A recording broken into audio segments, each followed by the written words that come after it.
सबसे पहले हमको लारावेल इंस्टॉल करना पड़ेगा अपने लोकल डिवाइस में। हम यहाँ पे कंपोजर का यूज़ करके इंस्टॉल करेंगे। Composer create project and then dash dash prefer dash dist and then laravel slash laravel और देन फोल्डर का नाम लिखना होता है, बट हमको सेम फोल्डर में इंस्टॉल करना है तो हम डॉट लगा देंगे। बेसिकली ये लारावेल के जो लेटेस्ट पैकेज है, सॉरी लेटेस्ट प्रोजेक्ट है, वर्जन है, उसको इंस्टॉल कर देगा। आफ्टर दैट हमको DB सेटअप करना पड़ेगा। DB में मैं यूज़ कर रहा हूँ MySQL, आप कोई भी DB यूज़ कर सकते हैं। एंड यहाँ पे होस्ट सेम रहेगा। एंड मेरा चूँकि DB का पोर्ट अलग है, 8889 करके है, तो मैं वो पोर्ट यूज़ करूँगा। एंड देन कोई भी एक आप डेटाबेस का नाम दे सकते हैं जो भी आप अपने प्रोजेक्ट में यूज़ करना चाहें। एंड फिर यूज़र नेम एंड पासवर्ड, मेरे लिए अभी user name and password root है। चलिए अभी डेटाबेस भी हमारा हो गया। तो अब काम करते हैं, माइग्रेशंस रन कर लेते हैं सो दैट जो लारावेल के डिफ़ॉल्ट माइग्रेशंस हैं वो रन हो जाएं। अभी वो रन हो गए। अब हमको क्या करना है, लारावेल का लोकल सर्वर ऑन करना है PHP आर्टिजन सर्वर करके। लारावेल का जो डिफ़ॉल्ट पोर्ट होता है वो 8000 होता है, तो ऑटोमेटिकली लोकल होस्ट 8000 पे रन करने लग जाएगा। जब हम ब्राउज़र में ओपन करेंगे तो हमको लारावेल का जो डिफ़ॉल्ट पेज है, वेलकम पेज कह सकते हैं, वो हमको दिखना शुरू हो जाएगा। इसका मतलब लारावेल इंस्टॉल हो गया। अब आते हैं अपने पैकेज पे। हमको पैकेज इंस्टॉल करने के लिए हम पैकेजिस्ट से भी कर सकते हैं, गिटहब से भी जाके डिटेल्स ले सकते हैं। हम पैकेजिस्ट यूज करते हैं, ओपन करते हैं एंड वहाँ से हम कमांड लेते हैं कंपोजर का इंस्टॉल करने के लिए और अपने टर्मिनल में एज इट इज पेस्ट कर देते हैं। इसको पेस्ट करने पे क्या होगा कि ये पैकेज आपके प्रोजेक्ट में इंस्टॉल हो जाएगा। एंड देन थोड़ा सा सेटअप करना पड़ेगा, जैसे कुछ हमको फाइल्स पब्लिश करनी पड़ती है, जैसे माइग्रेशंस हो गए। तो ये आप जाकर के गिटहब पे एज इट इज जहाँ पे स्टेप दिए हुए हैं आप कॉपी पेस्ट कर लोगे। एंड देन यहाँ पे मैं पेस्ट कर देता हूँ टर्मिनल में। इससे क्या होगा, हमारे पैकेज का जो माइग्रेशंस है वो क्रिएट हो जाएगा और भी जो सेटिंग्स है वो पब्लिश हो जाएंगे। ये इंस्टॉल करने मतलब पब्लिश करने के बाद आपको माइग्रेट करना पड़ता है ताकि जो भी फाइल्स आपके लोकल में आई हैं उसका डेटाबेस माइग्रेट हो जाए। कीज, एजेंट और टूल्स ये सब सारे डेटाबेस माइग्रेट हो गए हैं। एंड अब हम अपना एजेंट यूज करना शुरू कर सकते हैं। बट उसके लिए सबसे पहले हमको चाहिए होगी API की। जो भी आप यूज करते हैं अपना LLM, उसका API की ले सकते हैं। यहाँ पे मैं OpenAI यूज कर रहा हूँ, तो मैं OpenAI का एक API की क्रिएट कर रखा है, उसको मैं यहाँ पे ऐड कर देता हूँ। कोई भी आप नाम दे सकते हैं, उसके पास API की मैंडेटरी है। एंड देन सीक्रेट ऑप्शनल है, आप दे सकते हैं नहीं दे सकते हैं, वो डिपेंड करता है आप कौन सा LLM यूज़ कर रहे हैं। और अभी के लिए मैं इसको डिफ़ॉल्ट कर लूँगा, डिफ़ॉल्ट प्रोवाइडर एंड API की ऐड कर लूँगा अपने प्रोजेक्ट में। अभी API की हमारे में ऐड हो गई है। अभी एजेंट और टूल्स बिल्कुल ही एम्प्टी है। अभी चलिए देखते हैं गिटहब पे कि हमको एजेंट और टूल के साथ काम कैसे करना है। कोई भी टूल क्रिएट करने के लिए यहाँ पे आपको सीधे से कमांड मिल जाएगा। आप सीधे PHP artisan chatbot and make tool करके आप टूल का नाम लिख सकते हैं। ये एज इट इज आप पेस्ट करेंगे तो आपका टूल क्रिएट हो जाएगा विथ अ बॉयलर प्लेट, मतलब कुछ डेमो कोड उसमें रहेंगे ताकि आप उसको ईजिली अपडेट कर सकें। तो मैं यहाँ पे कॉपी पेस्ट कर देता हूँ। एंड देन ये आप फोल्डर स्ट्रक्चर वगैरह देख सकते हैं किस फोल्डर में क्रिएट होगा। यहाँ पे ऐप के अंदर हमारे पास सीधे टूल्स करके एक फोल्डर आता है, वहाँ पे जाएंगे आपको तो कैलकुलेटर टूल करके एक आपको टूल दिख जाएगा। इसका बॉयलर प्लेट कोड ऑलरेडी लिखा हुआ है, तो आप चेक कर सकते हैं कि कहाँ कहाँ मॉडिफिकेशन करना है, कैसे मॉडिफिकेशन करना है। बट अभी आउटपुट देखने के लिए एक कंट्रोलर क्रिएट कर लेते हैं और उसमें एक फंक्शन लिख लेते हैं। तो अभी मैं एक टूल कंट्रोलर करके कंट्रोलर क्रिएट कर रहा हूँ लारावेल में, सो दैट मैं वहाँ पे अपना आउटपुट देख सकूँ। तो यहाँ पे एक इंडेक्स करके फंक्शन बना लेते हैं टूल कंट्रोलर में एंड वहाँ पे एक DD कर लेते हैं कि हाँ मतलब ये पर्टिकुलर फंक्शन लोड हो रहा है। एंड देन इसको हमको राउट्स में भी ऐड करना होगा, तो मैं जाऊँगा web.php में और यहाँ पे एक राउट ऐड कर लूँगा इस कंट्रोलर को इंपोर्ट करके और उसको इंडेक्स फंक्शन पे ही राउट कर दूँगा कि कोई भी टूल्स लिखे तो वो इंडेक्स फंक्शन पे चला जाए। अभी जाते हैं फ्रंट ब्राउज़र में एंड देखते हैं कि मेरा कंट्रोलर लोड हो रहा है कि नहीं। यहाँ पे आपको 8000 के बाद से टूल्स लिखना पड़ेगा एंड यहाँ पे हम अपना DD देख पा रहे हैं कि this is tool index page, मतलब कि हम सही फंक्शन में हैं अभी। अब आगे का काम करते हैं। एजेंट तो हमने टूल्स तो एक ऑलरेडी क्रिएट कर रखा है, अब एजेंट वगैरह क्रिएट करना पड़ेगा, तो वो देखते हैं कैसे करना है। बाय द वे अब मतलब जो हमने टूल्स क्रिएट किए थे कैलकुलेटर करके, उसका भी आप बॉयलर प्लेट देख सकते हैं।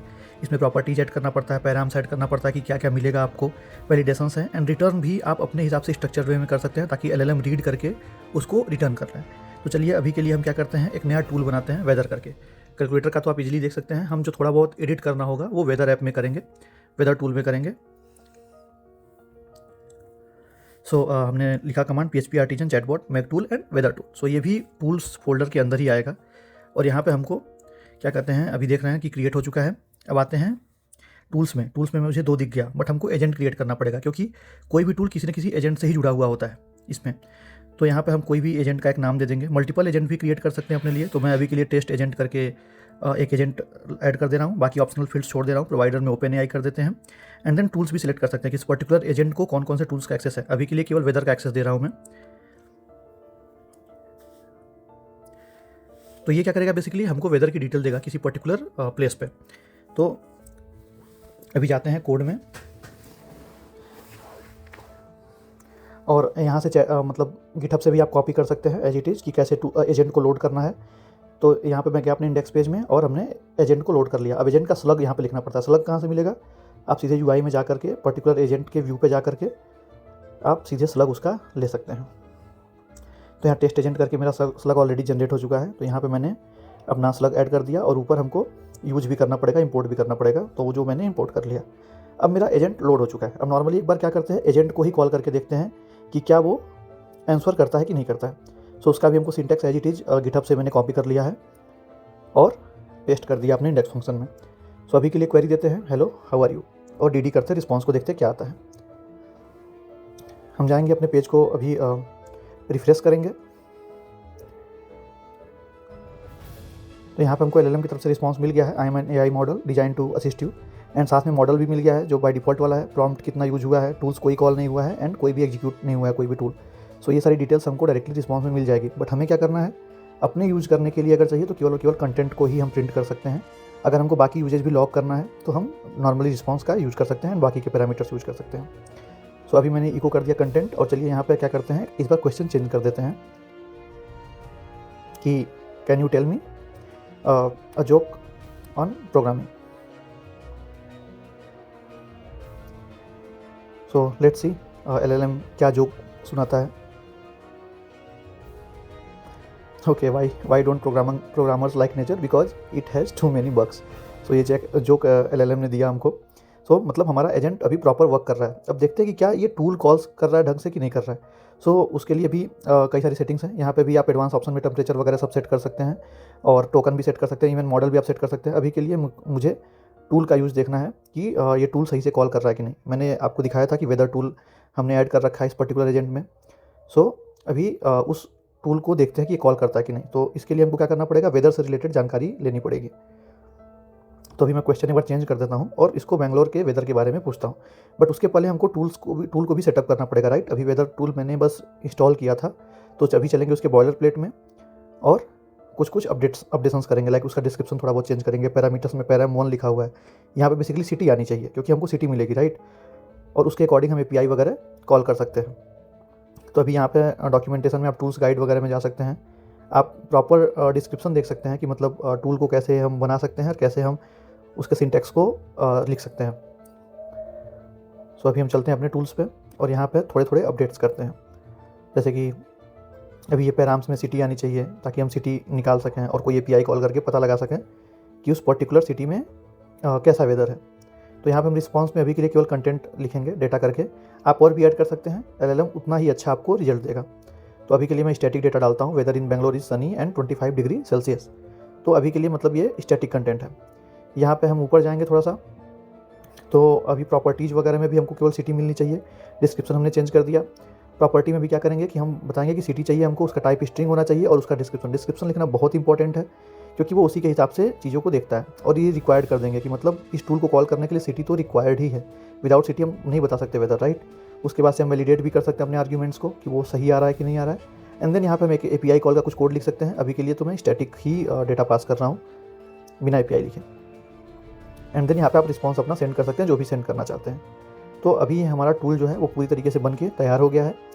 अब हमको क्या करना है, बस अपने एजेंट को कॉल करना है और चेक करना है कि क्या हमारा एजेंट उस पर्टिकुलर टूल को यूज कर पा रहा है कि नहीं कर पा रहा है।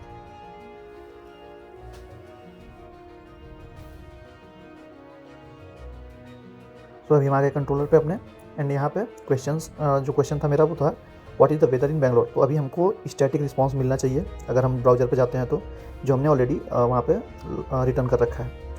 तो चलिए रिफ्रेश करते हैं। आप देखेंगे रिस्पांस है the weather in Bangalore is sunny and 25 degree Celsius, जो कि मेरे टूल से आ रहा है जहाँ पे मैंने एक स्टैटिक ही रिटर्न कर रखा है अपने कंटेंट को। यहाँ पे आप मल्टीपल सिटीज़ भी लिख सकते हैं, तो वो मल्टीपल बार कॉल करेगा और उसका डिटेल ला के देगा। अभी पर रिस्पॉन्स को डीडी करते हैं, चेक करते हैं कि वो टूल कॉल कर रहा है कि अपने मन से दे रहा है।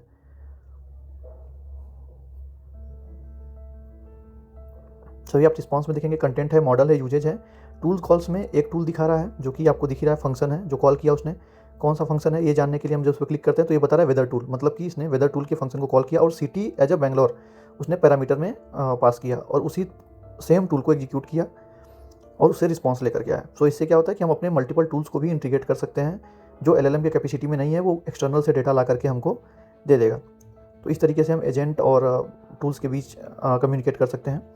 बाकी और भी कई सारे एग्जाम्पल्स गिटहब पे हैं डॉक्यूमेंट्स में, जिसको आप रेफ़र कर सकते हैं अगर और भी ज़्यादा कस्टमाइजेशंस करना है आपको या और भी ज़्यादा उसको पावर देनी है अलग तरीके के API से। आप सिंटैक्स वगैरह भी वैलिडेट कर सकते हैं कि कैसे किसी प्रॉपर्टी को वैलिडेट करना है, कैसे इनपुट लेना है, ये सारी चीज़ें गिटहब के डॉक्यूमेंट में क्लियरली मेंशन्ड है। और आप मल्टीपल एजेंट्स ऐड कर सकते हैं, मल्टीपल APIs की ऐड कर सकते हैं और इसको ये भी बता सकते हैं कि कौन से एजेंट्स पे आपको वर्क करना है, कौन से एजेंट को कॉल करना है, और आप पर्टिकुलर एजेंट को कई सारे टूल का एक्सेस भी दे सकते हैं।